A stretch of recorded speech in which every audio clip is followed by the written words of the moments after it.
Hello, BookTube. This is Alan. Welcome to my channel. I'm here for Friday Reads. And as you can see over my shoulder there is my new bookcase. It's interesting because this past Saturday I received an email from FedEx saying that my package is on the way. Well, I ordered this bookcase from Amazon. And I figured, well, Amazon's going to deliver it. Well, I got a message again Monday said the package would be delivered Monday, this past Monday, and the and it came from Walmart, which I thought was kind of strange because I ordered it from Amazon. Why it's coming from Walmart? So I said to myself, well, if it's not a book, I'm gonna send it back. Well, it wasn't a book; it was a bookcase. It's pretty easy to put together. You start with the top first, the top couple of shelves first, and then you work on the bottom and the two attached to each other. And amazing, the pre-drilled holes actually fit. Like the boards would butt up to each other with the pre-drilled holes. One time I was at Target and I bought a bookcase, a real small one, only like two shelves on it, probably just one, and it was a long one, and the pre-drilled holes were out of sync for about like an eighth of an inch, and that makes a difference because if you don't have it butted up, it kind of drops down just a little bit, and that wasn't very good. It's you got to find out where the other hole is to drill it, and also when it came with a separate, the hardware was separate for it, and it was numbered, so you have the shells were uh, labeled alphabetically, like A, B, C, D, and then the hardware was in those separate packages, and there's like number one, number two, number three, and so forth. And so, say for instance, you put the hardware for number one in the shelf A, for instance. So of course there was a piece missing in one of the in the shelves, but I didn't actually need it um, for this particular reason. It was a little hook that goes on the back of the top shelf, underneath on the back of the top shelf. I guess you hook it on, you can attach it to the wall, to the stud of the wall.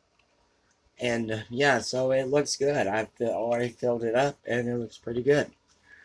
So, past Friday, I went to a funeral. Well, not a funeral, but it was a viewing, or what we call a wake. Excuse me. A viewing. And it was held at a funeral home. And it was for a former pastor's wife had passed away. She was 82 years old. She had pastor and pastor and his wife had 7 children, all homeschooled, and had 6 grandchildren. And she had been struggling with dementia. I think it was dementia. I'm not sure.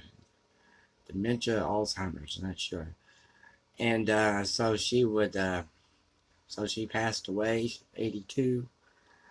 And so I couldn't go to attend the funeral, which was that Saturday, the next day, which was last week, Saturday.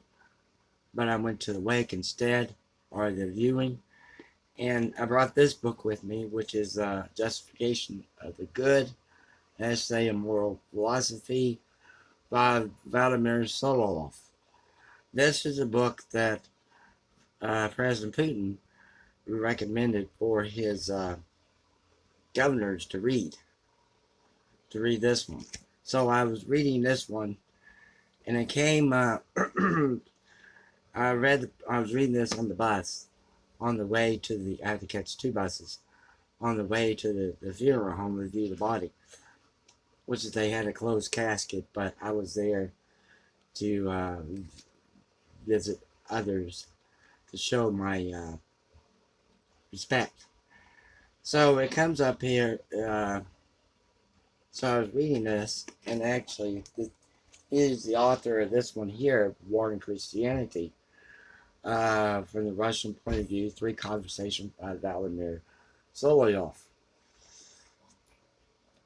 And so I finished that one. I just read a little bit about this book, Justification of the Good. And it came right here, and I stopped right here, and this is just a preface to the first edition.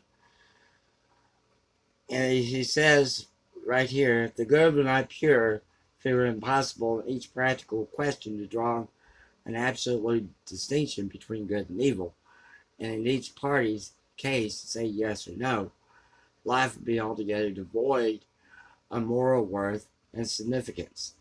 If the good were not all embracing, if it were impossible to connect with it all the concrete relations of life, to justify the good in all of them, and to correct them by the good, life would be poor and one-sided. Finally, if the good had no power, if it could not in the end triumph over everything, including the last enemy, death, life would be in vain. So that was a Justification of the Good. I finished this little pamphlet. This is called Foundations of Christian Culture. This is by Ivan Lilin. And it was printed in Russia in 1937, I believe. Let's check. I'll check on that.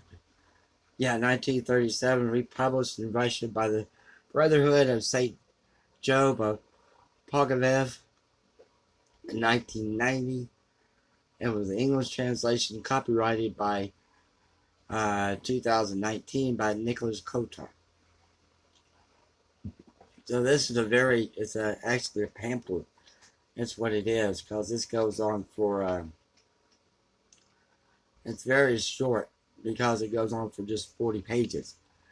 And then you have something called The Spiritual Meaning of Stories, which is a lecture. And then you have one called What is Art? An Essay. And Patriotism versus Naturalism. A couple of essays that he wrote. That Ivan Lilin wrote. This is the same, President Putin recommended this author also. Not this book, but this author. Along with Vladimir Solovyov. To his 73 governors to read. And it's interesting, as I was reading this, well, let me back up. When I did something about counterculture, and I went to the 50s to see how it happened, that what has happened today, went back to the 60s, went back to the 50s, actually back to 1929, when those businessmen and that one pastor were trying to think of ways to combat the liberalism and the destroying of Christianity through Franklin Delano Roosevelt.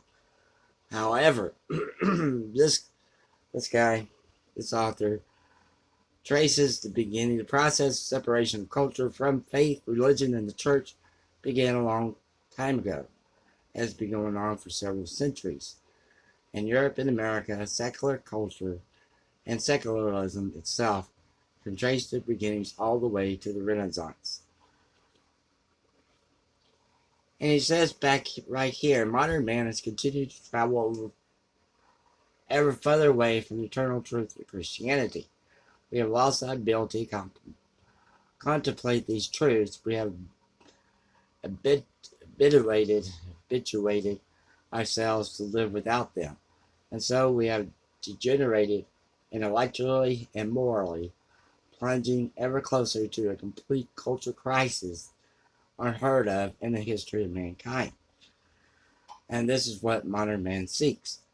Number one, first, materialist science. This science bases its success on how much furthers its truth from the hypothesis of God, breaking nearly all links with any kind of religion. Positive naturalism, with its proofs, immediately, provides usually with every new finding. Too often, scientific breakthroughs lead to more effective and cruel methods of waging war. This is not science, but technical knowledge that has no interest in the result of goals or the meaning of life. There are constant revelations of breakthroughs, but science exists in the vacuum of a morality and has no reference to the object standard of any revelation from on high. Second, a secular, religious politics. Now I'm going to stop here and tell you that people may have read my comments on other BookTube videos or somewhere else and thought, oh, this guy must be a Trumper, rooting for President Trump. I'm not. I don't vote. I don't vote at all. I don't vote for dog catcher. And listen to what he says about secular, religious politics. Modern man doesn't understand that politics has been cut off from its highest goal, which is, and always has been, and always will be, to prepare people for the beautiful life, for life in God. Godless governments are like the blind leading the blind into the pit. They do not value the eternal, noble Christian roots of legal consciousness. Modern governments don't serve quality of life or perfection of life. They serve private interest, whether class interest or individual interest. Politics knows nothing about measuring spiritual depths. Even in the best cases, modern politics creates a chaotic balance of competing desires. This is all it can do to combat enmity and envy. The third one is modern man is governed by the instinct to obtain and consume. Laws of market rule over him and has no power over these laws because he has lost the presence of the living God in his heart. We have reached the absolute dead end of capitalism production and have found one way out of it: socialism and communism.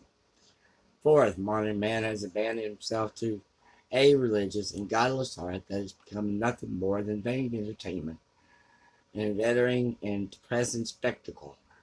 In all times and places, there has been a call for bread and circuses, but bread and circuses have never pretended to be high art. But now, so-called modern art, which has freed itself from religious feeling and nuance, dances hand in hand with the desire of the masses. There is no longer a distinction between high and low art, as though art has become two-dimensional, losing its artistry, sacredness, and objectiveness. The two-dimensional soul can only produce two-dimensional art, remarkable only for its triteness and its lack of depth. So that's that's his opinion on what modern age thinks. This is the Foundation of Christian Culture by Ivan Levin. I picked up this book again and was reading some of this Oeschger and Hitler's War of Extermination in the East by Stephen Fritz. I'm enjoying this book immensely. In fact, I have never read a book about war, any war. And tried to read one on the Peloponnesian War. I thought I had it over here, but I don't, and I couldn't read it. And I tried to read one on the Civil War, and I couldn't read that. And the American Revolution, I couldn't read that. It just doesn't, I don't know what the word is, appeal to me. It doesn't strike my fancy about wars. And but this one is probably the first one I've read. In fact, I have the Vasily Grossman's two book, Life and Fate, which I read part of, and that's more of a historical fiction, and Stalingrad, which I have never read. I did read a memoir earlier this year called uh, Sand and Steel. It's by a memoir of this German during World War One. Very good, and really enjoyed that one. And but that's a memoir. He's just telling life in the trenches, basically, and how he gets shot like 7 times. He also wrote one on during the time in France during World War II. But this one is very good, and I have taken a lot of notes in here about it. Because one of the things Hitler did, there are two things that Hitler wanted to do. Number one, get rid of the Jews. Number two, get rid of Bolshevism. And when England didn't uh, didn't align with Nazi Germany, Hitler believed that the Jews are behind it, because he believed that the Jews were behind everything. The attack on the Soviet Union was the only practical alternative left, and one, moreover, that not only accorded with his long-term goals, but also seemed the less richly opposite. On 18th of December 1940, he signed Directive Number 21, which is Operation Barbarossa. On the 9th of January 1941, he told his generals the enormous Russian space holds immeasurable riches. Germany must control it economically and politically. In that way, it would have disposal the means by which in the future to fight all a war of continents can no longer be beaten by anyone. This operation, he boasts, will make the world hold its breath. And the author goes on to talk about how Germany didn't have any resources. Oil, wheat, rubber. They had, in fact, and the author says that they used more horses in World War II than they did in World War One. And so and so they were trying to go after the oil that was in the Caucasus region. And one of the problems with going into Russia is was right here. It says that they chose to launch a blitzkrieg not over ground favorable for mobile tank warfare.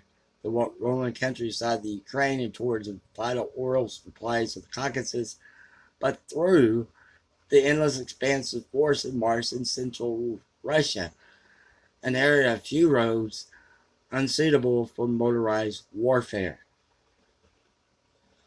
They defined an operational plan that ignored the fact that it was impossible to supply the army with the necessary rations, munitions, spare parts, and material for an extended period over a long distance. In fact, this was insufficient manpower to safeguard these long exposed supply lines. Shortages of oil, gasoline, and vehicles, German planners realized would a necessity reduce German striking power, while demands elsewhere would drain troop strength, even as virtually all the prime manpower had already been constricted. And so they launched Operation Barbarossa, and it was actually the largest strike. I have it here somewhere. Got a note on it. Excuse me.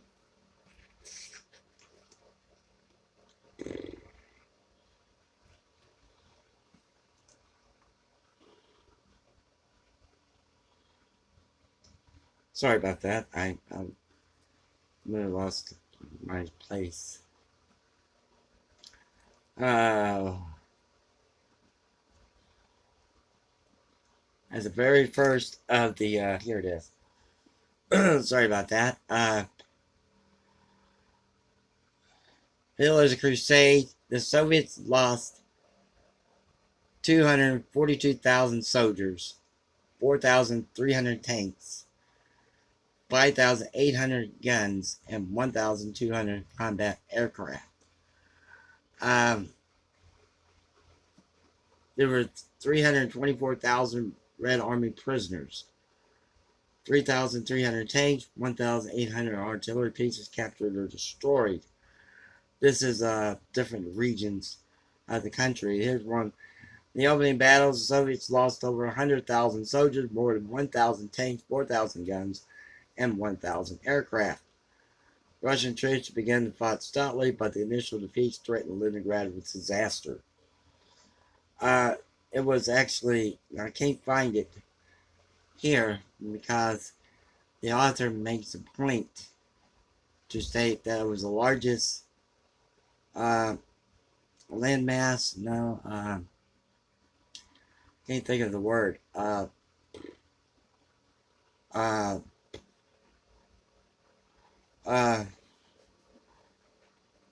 at 3:15 on morning of the 22nd June, exactly 190 years after Napoleon launched an invasion of Russia, the entire 1,000-mile front from the Baltic to the Black Sea erupted. Thunderous cascade of artillery fire, tank engines roaring as they jolted into action. Waves of droning aircraft filled the sky.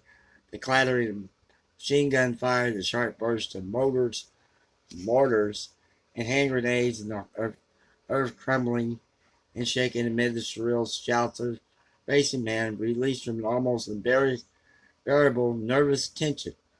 3 million men, 3,600 tanks, 600,000 motorized vehicles, as well as 625,000 horses, 7,000 artillery pieces, and 2,500 aircraft. The Germans have launched the largest military operation in history. So that was, but there's an interesting part, and he goes back because the German army is advancing, but he goes back. The author will go back and highlight some things in the book about what Hitler thinks or what Hitler's doing, where his men are doing and thinking. And there was a book that was mentioned, and it was brought up in the. Here it is. It was a headline in the German paper which said the war aim of Roosevelt and the Jews, complete extermination of the German people. What's the subtitle? Monstrous Jewish extermination plan according to the guidelines of Roosevelt, adorned the front page of the Volkischer Beobachter, the main Nazi newspaper. I probably messed that up.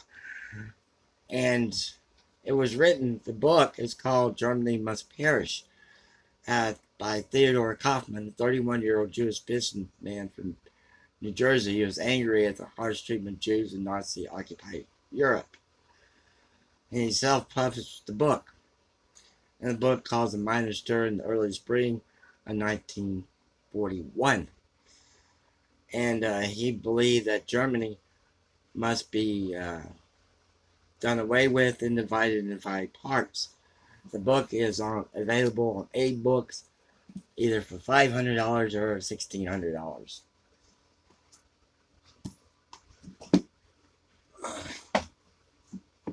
Excuse me. The next book I'm reading, I read this on the train. This is on the train because it's called The Train to Pakistan. This is very well written. It's very short, very well written. I'm on page 27. I'll probably finish this weekend because I don't do anything Sunday at work as a security guard, so I have a lot of time to read.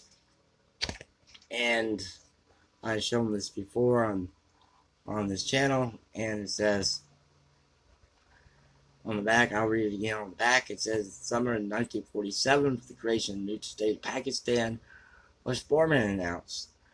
22 million people, Muslim, Hindus, and Shiites were in flight. By the time the monsoon broke, almost 1 million of them were dead. And all of northern India was in arms and terror or in hiding. The only remaining oasis of peace was scattered of little villages lost in the remote reaches of the frontier. One of those villages was Mano Majora. I'm also attempting. I need to read this before the end of November. This was a free book that I was given 2 months ago, and I have by St. Martin's Press, and it comes out on October the 13th. Oh my goodness! Advanced reader's copy, and I got to chapter 5 on this, and the problem is that it's written in first person, and I've read 2 books this year on first person. It's written in first person, and they were terrible. They were bad. And this one so far is reading like a bad YA novel. It's not very good. It's not written very well. And yeah, well, yeah. So I might DNF it or something. May finish it. I'm not sure. Well, thank you very much for your patience and watching me. And so subscribe, comment if you like, and have a good weekend.